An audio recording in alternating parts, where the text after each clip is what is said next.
Puan, jumpa lagi di vlog Sandung Kawin. Nggak pakai bersama saya ya. Emangnya podcast. Menjelang maghrib lagi nih. Oh, selalu. Jumat sore menjelang maghrib. Biasa kami emang jalan berdua. Kali ini kami mau bahas tentang apa tuh? Dari Ini gue lagi keinget apa nasihat almarhumah nyokap. Jadi nyokapnya dulu selalu bilang gini, jangan belanja ke minimarket atau ke belanja groceries itu di saat lapar, karena semuanya dibeli. lo semua akan dibeli, dan terutama makanan manis biasanya. Terus berikutnya lagi di kemudian hari nyokap gue bilang jangan pernah ngambil keputusan di saat marah, karena di saat marah lo tuh gelap, jadi keputusan lo tuh keputusan amarah.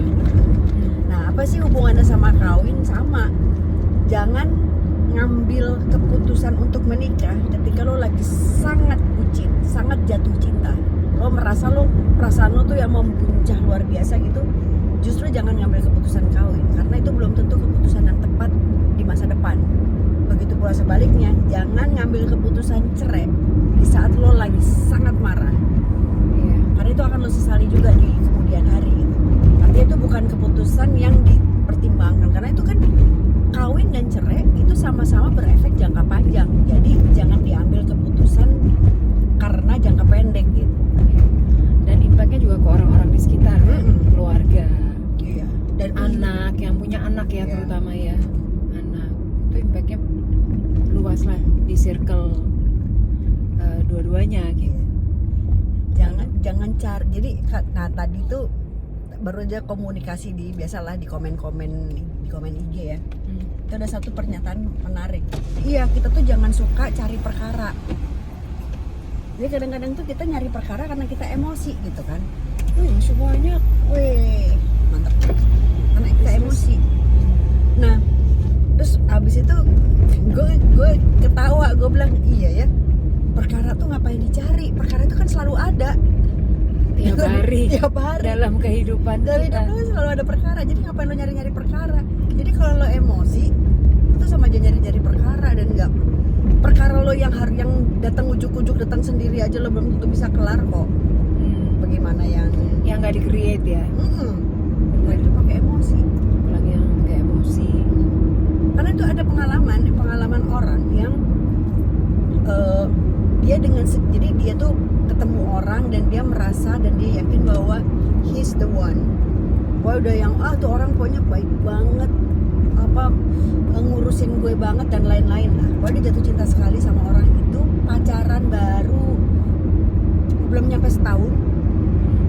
Terus si cowoknya bilang kawin yuk, dan dia langsung gitu, melting, udah kawin. Nggak nyampe setahun itu dar mulu pernikahannya, dan ya itu sih udah bisa ditebak lah ya gitu. Karena kan kalau pada saat lo pacaran kan yang lo tampilkan keindahan lo, tapi lo ditahan kan, yang lo nggak suka lo ditahan, komplain lo ditahan, lo lebih cenderung karena lo bucin lo serve. Udah, lo maunya apa gue kasih lo deh, lo maunya apa gue kasih. Tapi pada saat udah kawin kan lo nggak punya daya 24 jam melakukan itu gitu. Iya sih. Kalau pacaran kan ketemunya cuma berapa? Iya. Tapi ada juga sih yang mereka nggak kawin, pacaran, tinggal bareng. Mereka juga udah tahu dong harusnya perangainya gitu. Tapi tuh tetap kawin gitu, atau justru atau ada banyak juga sih yang kayak gitu. Abis itu bubar juga. Ya akhirnya bubar juga gitu. Jadi maksud gue, lo mengambil keputusan untuk pacaran kemudian tinggal bareng, kan sebenarnya gini, gue bukan berarti membenarkan orang tinggal bareng ya. Gue sebenarnya bukan penganut itu Ya. kalau gue gitu. Jadi tapi ada beberapa teman di circle gue yang mereka tinggal bareng. Mereka memutuskan untuk hidup bersama tanpa pernikahan. tanpa pernikahan resmi gitu. Ya. Apapun lah namanya, mau kawin siri kayak mau apa, tapi buat gue itu Tetap sama lo tetap bukan suami istri di mata negara. gitu. Lo nggak sah lah gitu menurut gue gitu. Lo kan hidup kan di negara gitu kan. Begitu tinggal bareng kan udah pasti ketahuan dong kalau udah bertahun-tahun aslinya orang lo 24 jam bareng. Kak, ya plus minus lah. Mungkin kalau yang tinggal bareng gitu, kalau lo ternyata nggak cocok, ya udah lo nggak terusin ke jenjang yang lebih tingginya, which is itu pernikahan resmi gitu kan. Nah, tapi ada juga yang dia nikah resmi ya kemudian bubar juga. Nah, itu juga ya gue nggak tahu itu apa yang keputusan yang diambil. Tapi itu memang itu ya karena itu bucin. Karena jadi kalau bucin itu kan dia membangun imajinasi di kepalanya kan. Jadi misalnya gini, pasangannya punya kelakuan A, B, C, D yang sebetulnya dia tahu bahwa itu nggak banget gitu. Tapi dia punya dia membangun imajinasi di kepalanya bahwa dia itu sebenarnya, ya semua orang kan punya sifat, punya bright side and dark side. Betul, semua orang, sehingga ketika itu adalah dark side dia. Tapi kan dia punya banyak bright side gitu. Tapi sebenarnya kan itu nggak bisa kayak timbangan. Ya kan, misalnya kalau dark side-nya 10 maka bright side-nya 10 kan nggak gitu cara berpikirnya, karena dark side maupun bright side itu lagi-lagi cocok-cocokan gitu. Iya, sama pasangan. betul. Lo bisa nerima apa enggak kan gitu. Benar. Kalau emang ternyata menurut standar kebanyakan orang dark side-nya lebih banyak dan pasangannya bisa menerima, nggak apa-apa juga. Dan dia happy dengan itu. Artinya kan emang cocok. Betul. Masa udah ketemu Ya. botol sama tutupnya gitu. Compatible. Bener.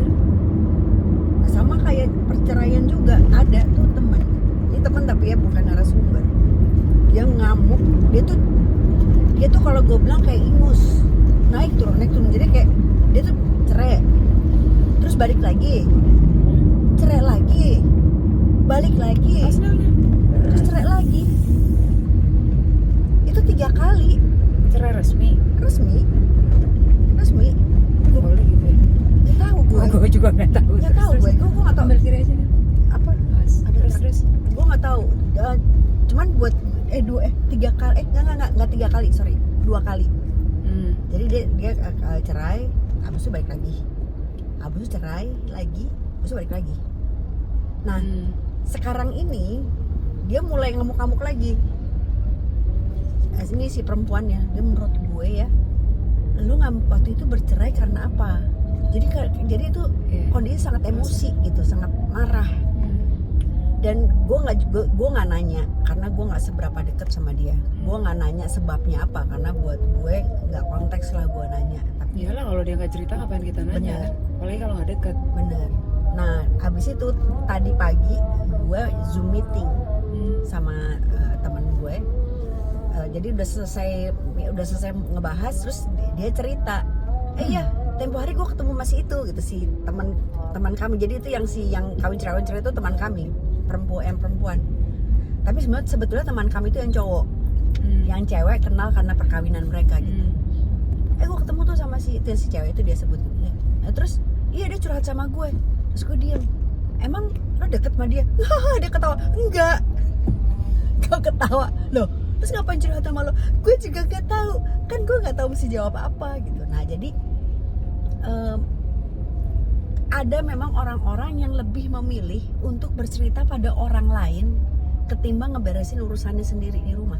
Iya, itu sih yang itu bikin chaos loh. Ini gak sih bikin, karena kan orang lain yang diceritain udah nggak deket, nggak tahu konteksnya pula. Betul. Ya kalaupun mau cerita masalah rumah tangga, kalau memang memilih untuk harus share sama orang lain, ya orang lain yang keduanya respect dan dianggap netral untuk keduanya. Lebih mendingan lagi kalau emang udah pernah berurusan dengan institusi pengadilan agama ya. Lo minta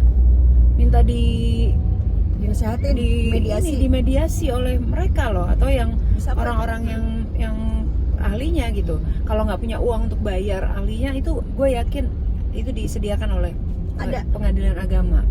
Karena apa, mereka juga kan ngambil keputusan untuk nyerahin orang kan mereka ada dasar-dasarnya kan, apalagi kalau agama kan sesuai syariat apa enggak kayak gitu kan. Sama kan ya, Jangan lo malah cerita ke penjuru dunia preskon gitu loh maksud gue ya kan. ya selesai Nggak urusannya. akan selesai urusannya, akhirnya malah jadi melebar gak karu-karuan. Nah, ya. kadang-kadang kita gini loh, kadang-kadang tuh kita tuh suka pada saat punya masalah, pada saat kita cerita, kita lupa bahwa kita tuh maksudnya mau menyelesaikan masalah, bukan curhat belaka. Nah, jadi akhirnya yang kebablasan tuh justru jadi Curhat-curhatannya ceritanya itu gitu. Iya, belum lagi efeknya apakah orang yang lo curhatin itu emang capable apa enggak, lalu Bahkan capable apa enggak sebagai teman. nah iya Nah, itu itu makanya dia. capable apa enggak tuh kan emang kalau dicurhatin kan belum tentu temen lo juga psikolog atau penasehat pernikahan misalnya. Capable nggak buat menyelesaikan masalah lo? Atau ini yang kadang-kadang gini, oke lah, nggak capable, tapi dia capable enggak sebagai teman maksudnya. Iya ya, secara hubungan kan. Maksudnya ini apa? Dia cerita-cerita sama orang apa Iya enggak? itu makanya kalau lo baik beneran teman baik kan dia nggak akan cerita lagi ke orang lain. Belum kalau ceritanya dibumbu-bumbuin, Nah, banyak ditambahin tuh begitu tuh. bumbu dapur Bumbu segambreng sasa. gitu Nggak kan. boleh nyebut merek. Boleh kalau sponsorin kita. Iya, Ya gitulah pokoknya. kasih bumbu jamur gurih. Jadi gitu kawan-kawan perempuan. Pokoknya intinya dari apa yang kita bahas kali ini adalah jangan mengambil keputusan di saat emosi. lagi emosional.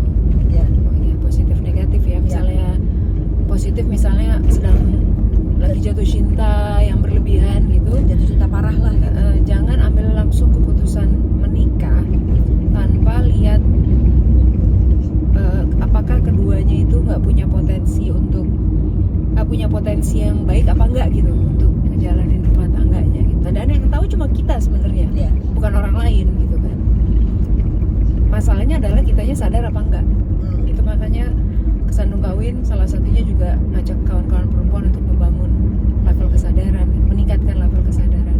Dan jangan mengambil keputusan pada saat marah minta cerai, pokoknya cerai gitu. Itu juga jangan, itu makanya emang harus dipikirin matang-matang, kepala dingin, emosi lagi stabil gitu, bener kan? Iya. Gitu ya kawan-kawan perempuan. Rambut gue kenapa gini sih? Dia kayak Ari Lasso Kayak kayaknya. Ari Lasso gue. Kemarin kayak itu kayak Adi Bing Slamet, sekarang Ari Lasso nggak ada yang perempuan miripnya. Ini karena udah mulai gelap, kita ketemu lagi di vlog selanjutnya. Jangan lupa dengerin terus podcast Kesandung Kawin setiap Kamis jam 7 malam di Spotify waktu Jakarta. Oh salah ya. Ya, bener dong. Hari bahagia. Kawin pasangan semua akan lucu pada waktunya. Bye.